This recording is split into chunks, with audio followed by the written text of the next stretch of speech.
Nunca houve outro partido a vencer a Câmara Municipal de Olhão que não fosse o PS. E nos últimos 3 mandatos, incluindo o que começa agora este ano, com maioria absoluta. António Miguel Pina foi para Faro e o farmacêutico de profissão, Ricardo Calé, é o senhor que segue à frente da autarquia.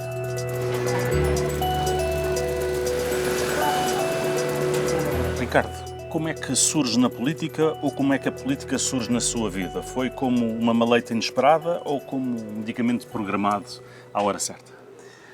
Por acaso, conotação farmacêutica poderá fazer sentido neste caso. Eu, quando iniciei o curso em 2005 na Universidade do Algarve, foi o primeiro ano em que a Universidade tinha o curso de Ciências Farmacêuticas e houve ali algumas dúvidas se o curso seria ou não, se os alunos que saíam teriam entrada imediata na ordem dos farmacêuticos. Houve ali algumas dúvidas, sendo um curso numa Universidade Pública. Dúvidas logísticas, burocráticas em relação ao próprio curso? Em relação ao próprio curso, que foram perpetuadas um bocadito mais em corredor e nunca de forma formal. E então havia ali a necessidade também de defender aquela que era esta conquista da Universidade do Algarve e do próprio Algarve, ter um curso, mestrado integrado numa disciplina tão importante como as ciências farmacêuticas. Isso significa que até aí o Ricardo não tinha qualquer ligação política? Não, entrei na Universidade, tinha 18 anos.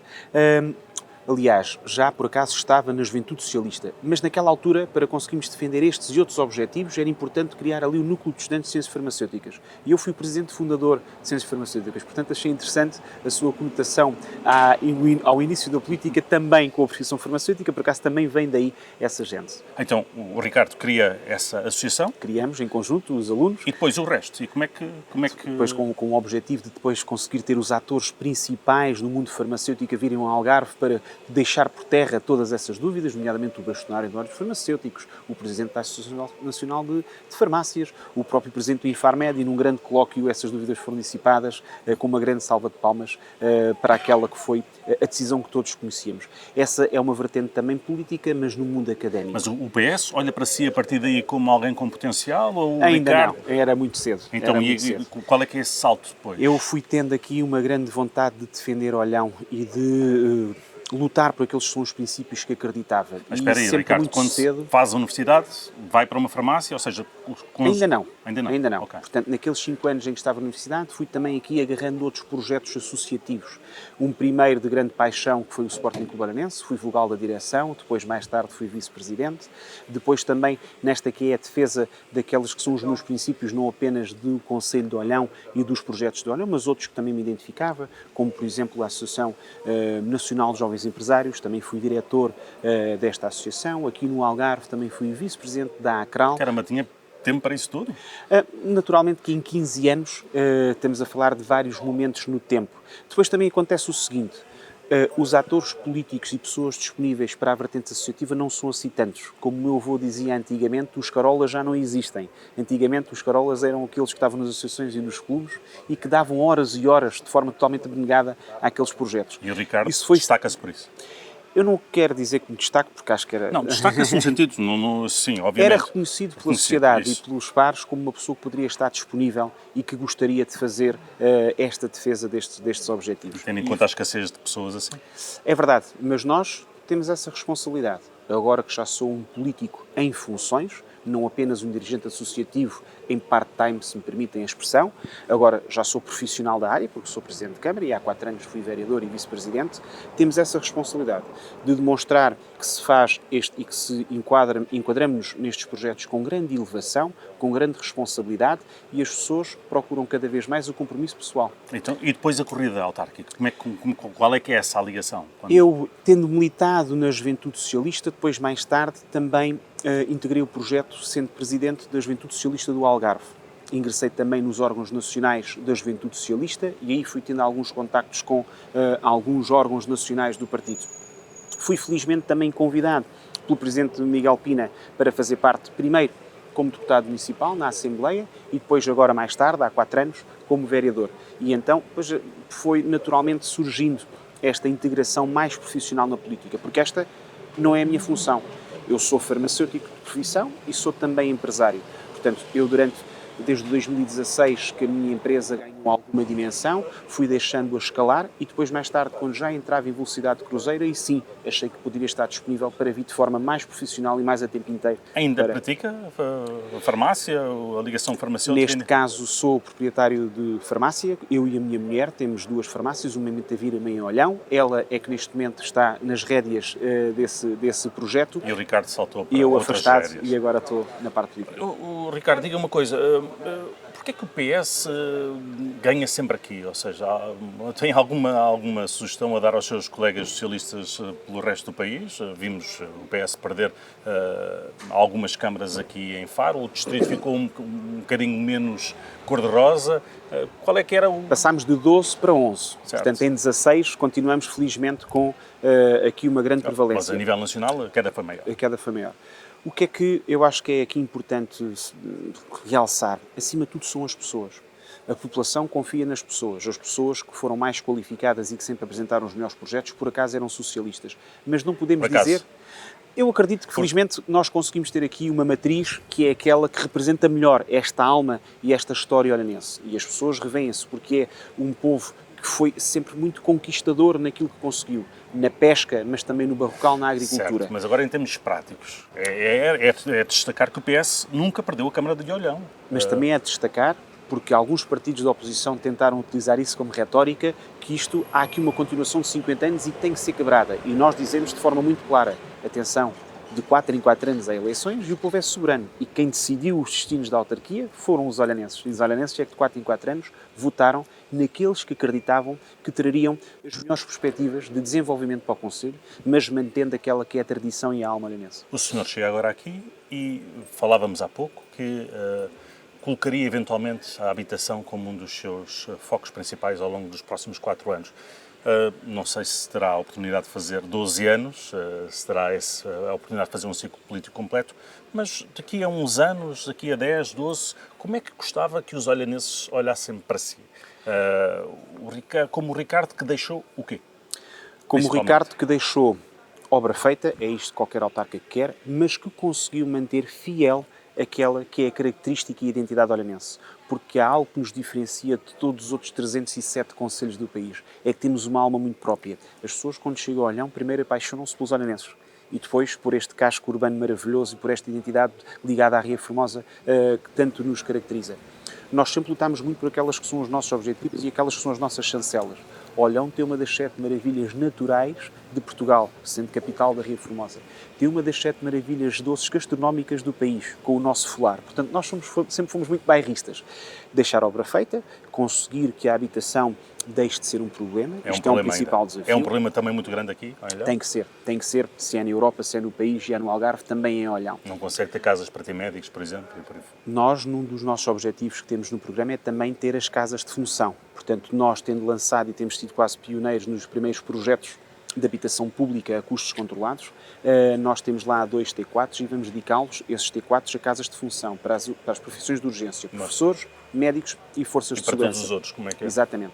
O que é que acontece? A habitação, se me perguntou daqui a 10 anos como é que gostaria que as pessoas nos vissem, deixando esta obra feita, da habitação deixar de ser um estigma e, ao mesmo tempo, fazer algo que é muito importante no Algarve, que é diversificar a base económica. O Algarve é muito forte no turismo de sol e praia e, felizmente, em termos de segurança, temos aqui um complemento perfeito. Mas aqui o seu é mais ou menos equilibrado, não é? O turismo aqui é mais ou menos... Não tem as confusões de Albufeira, por exemplo. Não, porque o Olhão, em termos de dormidas, representa apenas 1,8% das dormidas do Algarve. Significa que estamos numa fase muito equilibrada. Nós queremos crescer mais, mas só com qualidade. Não queremos que o turismo cresça com volume, mas apenas com qualidade.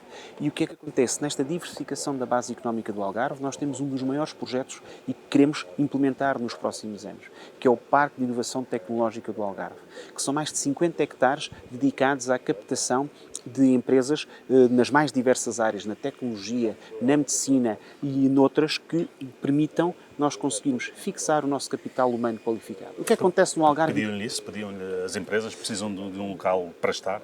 Mais do que as empresas, porque estas empresas que nós estamos a falar que vamos captar não estão cá ainda. O que é que nos pedem? Pedem-nos as avós e as mães dos seus filhos, que felizmente as pessoas vão se diferenciando e vão se qualificando. Para que eles não vão embora. Para que eles não vão embora. E esta é uma grande responsabilidade. O Algarve pede-nos para termos diversificação da base económica, Portanto, isto é um dos grandes objetivos do Algarve e a população pede-nos para que nós consigamos que os seus filhos e os seus netos qualificados não tenham que ir para Lisboa, Porto ou emigrar. E nós temos essa responsabilidade. Mas a dimensão deste projeto é tal que nós não queremos apenas fixar os nossos, mas captar fortemente capital humano qualificado. Aqui também traz desafios para a habitação. Certo. A habitação, quantos fogos é que precisam? Tendo em conta que as câmaras conseguem quase criar 400 fogos passados 4 anos, ficará ainda muito aquém daquilo que é preciso. Ficará sempre, não é? Nós temos o maior parque habitacional público do concelho. Nós temos 724 casas de habitação social. Temos o objetivo de continuar a requalificá-las, mas estas casas são para a habitação social. E o problema que está hoje em dia, inclusive, é na classe média, não é apenas na parte mais social. A classe média e os nossos jovens não conseguem ter a sua habitação. E então as autarquias têm que fazer este reforço de colocação de casas no mercado. E nós, como dizemos, e eu disse há pouco tempo, e acho que é uma frase feliz, embora arriscada, temos que pôr a carne toda no assador. Nós temos 2 planos pormenor, um da João Dorém e este do Parque Tecnológico, que tem habitação pública para o concelho. 400 casas de um lado e 440 no outro. Mais a litografia, que tem 300 que já estão em início de construção. Estamos a falar de 1.140 fogos. E quando eu digo colocar a carne todo o assador, é que a Câmara não tem capacidade de construir 1.140 fogos. E então, este conceito de carne toda no assador é temos que utilizar todos os veículos para a construção.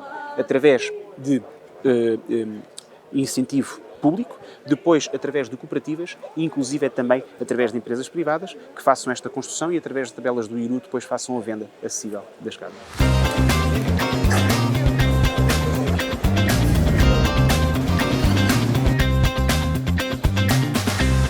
Ricardo, casado, 39 anos, pai de 3 filhos, deixa-se muito para trás ao escolher a vida de autarca?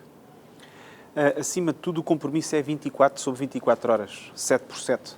Isso quer dizer que se deixa muito. Os nossos filhos é engraçado que já sabem, por acaso como são todos muito novos, quando eu tenho que sair para alguma reunião ou ao fim de semana ou mesmo à noite, eles vêm à porta, então vá até já papai, e vêm-me quase fechar a porta, mas também é fantástico quando regresso, independentemente do sítio onde eles estejam, em qualquer divisão da casa, vêm a correr para a porta e isso também é logo um reforçar de energias, mesmo que cheguemos cansados, é maravilhoso. É um sacrifício muito grande que se faz. Eu não encaro como sacrifício porque acredito que estou a fazer aquilo que gosto. Isto é mesmo genuíno, eventualmente porque fui eleito agora e está a começar, pois a motivação é máxima. Mas eu acredito que a motivação vai continuar. Acredito mesmo que não é um sacrifício. Acredito que se nós conseguimos fazer aquilo que pretendemos e formos ao longo dos tempos deixando a nossa marca e percebendo que melhoramos a vida das pessoas que confiaram em nós, eu acredito que corre bem. Ainda assim, como o Ricardo dizia, é um compromisso 24 por 24. Quando quer desligar, o que é que escolhe aqui em Olhão? O que é que faz quando quer realmente desligar? Desporto. Consegui estar com o desporto, conseguir muito estar com a minha família. O que é desporto? Basquete e pádel. Agora o pádel também está na moda, também é um dos objetivos que nos propomos. Não há campos de pádel em Olhão, portanto temos que conseguir trazer esse desígnio para agora estava a pensar no outro pádel, aquele que anda por causa do stand-up pádel. E temos também a nossa ria. Nós, quando queremos em Olhão desligar, ligamos-nos à ria, porque sendo a capital da Ria Formosa e tendo esta maravilha aqui ao pé, é muito fácil pegarmos no barco, irmos com a família a uma ilha almoçar ou até passar ali um tempo de conforto na própria ria, quer seja inverno ou verão. Porque nós temos uma das melhores marinas do mundo, porque é uma marina de 365 dias. Quando nós saímos para a ria, não saímos para o mar. Então temos a ria navegável todo o ano. Como é que foi crescer no Algarve? Que memórias é que se recorda quando era crianças? E que eventualmente falas dos seus pais que ainda o influenciem agora na tomada de decisões, por exemplo? A minha mãe foi assistente social muitos anos e o meu pai empresário. E à mesa sempre se falou de trabalho, ao jantar. Cada um na sua vertente. O meu pai nos desafios de empresário, de criar empregos, de criar e ter as responsabilidades fiscais para pagar e ter os compromissos. E a minha mãe, a parte social que o Conselho ia desenvolvendo e evoluindo e ela de forma muito humana ia agarrando.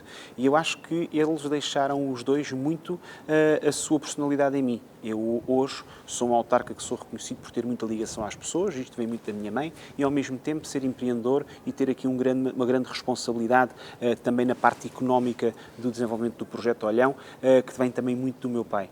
E cresci muito também através do desporto, do basquete, desde miúdo que jogo basquete, os meus amigos de hoje são os amigos dessa altura, corri todo o Algarve em todos os concelhos, através do basquete. Tínhamos ali grandes guerras, grandes lutas, mas depois depois grandes amizades no final, o que era muito giro. E corri o Algarve todo também por isso, a jogar em Quarteira contra os Tubarões, a jogar em Albufeira contra o CBA, e depois, quando partilhamos a seleção regional de basquete, criámos ali grandes amigos e que ficam, o que também nos permite ter aqui uma outra visão de um outro Algarve, que não apenas o Algarve que os turistas conhecem. E há alguma memória que se recorde mais, que o tenha marcado mais nesse Algarve que o viu crescer? Eventualmente nós percebermos que aquilo que as pessoas falavam do Algarve, e eu como estudei aqui na universidade e tinha muitos colegas que vinham de fora, de outros pontos do país, eu percebi que eles conheciam o Algarve que eu não conhecia. O Algarve que nós conhecemos é um Algarve da vivência, não é tanto o Algarve daqueles spots mais ou mais conhecidos ou mais conceituados.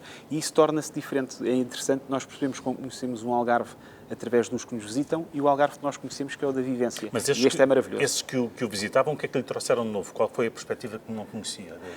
Era uma perspectiva que até eventualmente não me captava muito, nem me convencia muito, porque eu gostava muito de estar aqui em Olhão e gostava muito de ter as minhas memórias de infância e de juventude por aqui, inclusive é mesmo nas férias de verão de 3 meses que todos tínhamos durante as aulas e o período escolar. Não ia para outros sítios do Algarve, não ia para outros... Raptar o barco do meu pai, ter aí a carta com ele de patrão local, de repente baixar o barco na rampa e lá íamos nós pelo meio da ria, até que o barco por uma razão ou outra se avariava e nós ficámos ali com mais uma história para contar.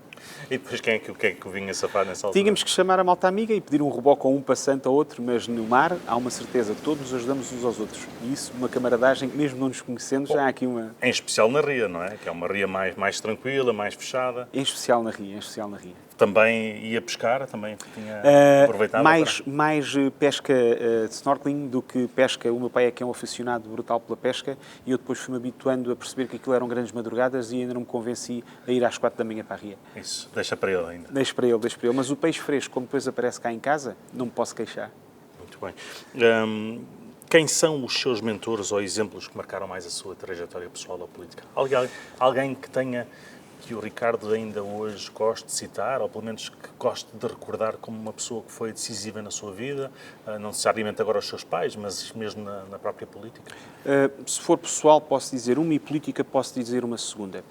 Os meus pais, pela atividade que tinham, trabalhavam mesmo muito, e eu estudei ali, tanto na creche como na primária, como depois na EB23, tudo muito perto da casa dos meus pais e dos meus avós. Os meus avós cuidavam muito de mim. E tenho uma pessoa que me marcou muito na minha forma de estar e na minha vivência, que foi o meu avô materno. Como eu passava longos períodos na casa dos meus avós, até os meus pais às 9 da noite me irem buscar, enquanto criança, ele era um aficionado pelo olhanense. Todos os dias me contava histórias. Era também um empresário e também me contava histórias daquilo que tinha conquistado e dos desafios que tinha em tempos de outrora. Eu aprendi primeiro a gostar do olhanense e só depois é que aprendi a gostar de futebol, que é uma característica interessante. Apaixonou-se pelo clube primeiro, é isso? Pelo clube e pelas histórias. Foi impressionante que não havia história alguma que todos os dias eu não ouvisse sobre o clube ou sobre o jornal do Olhanense na casa do meu avô, todo o santo dia. Ouvi aquelas histórias mais de 100 vezes.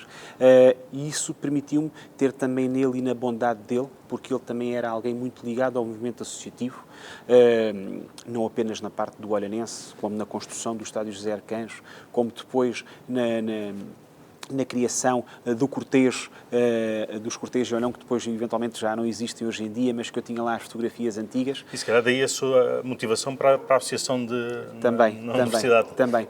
E ver como as pessoas em Olhão gostavam muito dele e o reconheciam tanto como uma boa pessoa. E ele foi uma referência para mim. A nível político, eu não posso deixar de falar no António Pina, porque o António Pina sempre foi um político muito jovem e sempre começou muito cedo. E nós, jovens com 16, 17, 18 anos, vermos que tínhamos alguém que já estava a dar aqui uma defesa do Concelho de Olhão numa vertente mais política que nós conhecíamos e que jogámos basquete juntos. Aliás, o Pina foi árbitro de basquete quando eu jogava, portanto eu já o conhecia. Alguma vez o mandou para o banco durante alguns minutos? Não, nem podia. O basquete dá-nos também este privilégio. O basquete é um desporto diferente dos outros. Nós temos que ter aqui umas regras muito próprias. Enquanto no futebol às vezes se barafusta e há árbitros que mostram amarelo ou não, no basquete basta um toque, é falta, basta uma falta de respeito, é expulsão. São princípios também muito importantes para pautar a nossa personalidade na coisa pública. E o basquete, isso também dá um ensinamento.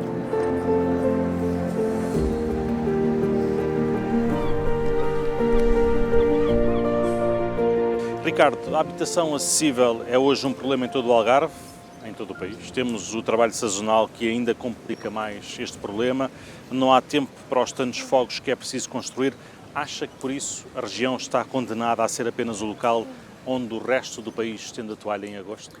Nós temos que olhar para essa afirmação sob duas perspectivas. Uma é que somos dos melhores a fazê-lo, portanto temos de ter muito à vontade. Ou seja, assumir, não é? Assumir que somos um dos melhores destinos turísticos do mundo e que sabemos fazê-lo muito bem. Temos sol e praia, temos grande qualidade, pessoas que sabem receber e bem receber e, felizmente, muita segurança. Agora, isso não pode ser algo que seja visto com o copo meio vazio, tem de ser visto com o copo meio cheio. Significa? Mas, ao mesmo tempo, temos que acreditar que isto não é um problema, mas sim uma vantagem. Temos que conseguir, junto dos agentes nacionais, políticos, demonstrar que se nós contribuímos ativamente para o PIB, tem que haver investimento desse contributo no território. Portanto, temos que ser mais exigentes enquanto políticos locais para que a população, os 450 mil algarvios, olhem para isso como uma vantagem. Mas nós produzimos muito, criamos muita riqueza e essa riqueza é investida aqui. Mas para alguns concelhos isso já é um problema. Sei que não tem as complicações de outros concelhos, mas não receia que com este crescimento de turismo no Algarve isso possa vir a acontecer? Não é um receio para si? Portanto, o que nós temos conseguido mostrar é isso mesmo, é que o turismo está a aumentar em termos de qualidade e não em termos de quantidade. Nós, em Olhão, também temos esse desafio. Nós temos apenas 1,8% das dormidas do Algarve, significa que podemos crescer, mas queremos crescer apenas com qualidade e não em números. O resto do Algarve também tem que ser assim. Mas como é que isso se define? É não abrir bares? É não abrir... É ter as regras muito bem definidas. Por exemplo, eu gostava de conseguir colocar, inclusive, nos regulamentos municipais de Olhão, a possibilidade de abertura apenas de hotéis de 4 e 5 estrelas, portanto as novas unidades serem apenas de grande qualidade, porque também sabemos que a qualidade depois define o acesso e define a quem nos visita. Isso é possível fazê-lo? Depois não deixa os empresários, os outros que não conseguem abrir um hotel de 4 estrelas para trás? Tem que ser um turismo de muita qualidade, um turismo muito cultural. O Algarve tem muito de cultural durante todo o inverno também e tem aqui muitas experiências que podem ser utilizadas não apenas no litoral, mas também no barrocal, que têm que ser perspectivadas e têm que ser divulgadas. Mas eu tinha dito que havia duas perspectivas. Uma primeira é que nós acreditamos que contribuímos muito, por isso vamos exigir que esse investimento seja também feito nas nossas infraestruturas, para que os algarvios saibam bem receber e percebam que há vantagem para o Algarve, mas ao mesmo tempo também temos outra responsabilidade, que foi o que falámos há pouco, na diversificação da base económica do Algarve. E nós, em Olhão, temos também algo que acreditamos que vai ser disruptor, não apenas para o Algarve, mas para o país, com o tal polo tecnológico de todo o Algarve. E com isto nós vamos conseguir demonstrar o seguinte, vamos conseguir demonstrar que temos não apenas um PIB baseado naquele que é o turismo, mas também um PIB baseado naquela que é a inovação e tecnologia. E temos que ter muita vontade de o fazer, porque senão as coisas vão se alongando, vão se perdendo no tempo e de repente não acontece. O Olhão está sozinho nessa matéria ou há diálogo com outros concelhos para que isso possa também vir aqui a acontecer? É que às vezes parece que o Algarve, até tendo em conta o seu peso eleitoral mais reduzido, tendo em conta o número de deputados que elege para a Assembleia da República, parece que fica sempre para trás. Não sente às vezes isso, que o Algarve é visto mais como esse destino de agosto e não como parte do país? Temos que mudar essa... Mas sente isso? Sentimos que nos vem eventualmente como números. Por isso é que nós temos que fazer ver que, embora sejamos 450 mil e que poderemos ser apenas 5% da população, contribuímos com muito mais do que isso para o PIB nacional. E, portanto, também queremos que esse investimento seja feito. Um país que vive até mais do turismo, não é? Exatamente. Portanto, e nós temos que mostrar que não pode apenas ser o número de pessoas, mas temos que ser aquilo que nós contribuímos. Porque se derem as condições, nós também fixaremos muito mais pessoas. E quando diz que Olhão está isolado, Olhão não está isolado. Nós também temos que conseguir demonstrar que há aqui uma importante área metropolitana central do Algarve, mas com Olhão, São Brás, Faro, Lolé. Mas os concelhos dialogam nesse sentido? Nós trabalhamos muito em conjunto. Veja-se agora, por exemplo, na questão da mobilidade. Estamos em articulação para o próximo projeto da Vamos, neste transporte intermunicipal, que é muito importante. Olha, estamos aqui bem perto da Ria. A carreira fluvial que acontece nos barcos da carreira é também ela uma carreira intermunicipal, porque embora o barco saia de Olhão, vai à ilha da Colatra e de Farol, que são ilhas de Faro. Portanto, nós temos que cada vez mais cooperar em conjunto, mantendo sempre a nossa identidade, mantendo sempre a nossa particularidade de cada concelho, mas ganhar competitividade de escala. Porque uma coisa é Faro com 60 mil habitantes, ou eventualmente Olhão com 45 mil, ou Lolé com 60 mil. Nós, se mostrarmos, temos aqui uma área central de 150 mil habitantes, com um grande hospital central, com universidades públicas. Um hospital que ainda falta, não é? Um hospital que falta e que todos os anos é mais uma promessa, e isso também faz com que as pessoas não acreditem nos políticos. E nós, os políticos mais novos, temos de mostrar que temos a garra para conseguir defender essas vontades e que isso sejam verdadeiras realidades. E não ter medo de reivindicar. Os políticos têm que conseguir falar com o Governo Central como se fazia antigamente, como no Norte muitos políticos fazem, que todos os dias estão lá, todas as semanas pedem audições com os ministros nas mais diversas áreas para reivindicar aquilo que é necessário. Pergunto-lhe então, para fecharmos a nossa conversa, daqui a 10 anos, 15 anos, que Algarve é que gostaria de ver? Que Algarve para si é que seria o ideal? Não estou a falar especificamente de Olhão, já falámos um pouco dos seus objetivos pessoais para o Conselho, mas que Algarve é que gostava de ver sair na próxima década? Que Algarve, que pessoas, que infraestruturas, que região é esta que gostava de ver daqui a 10 anos? Uma região que não tem que ser independente, porque eventualmente a regionalização pode não ser uma realidade para já, mas nós, através desses mecanismos, conseguimos reivindicar aquilo que é importante para nós. Os 450 algarvios que têm que acreditar que cada vez que produzem e que acolhem e que também sabem desenvolver o território, são também recompensados por isso. Portanto, trazer maior independência naquelas que são as infraestruturas principais, continuar a manter este turismo de qualidade. Nós não queremos mais, queremos melhor e cada vez melhorar mais aquela que é a riqueza e protegendo a natureza deste Algarve que é tão característico e tão nosso.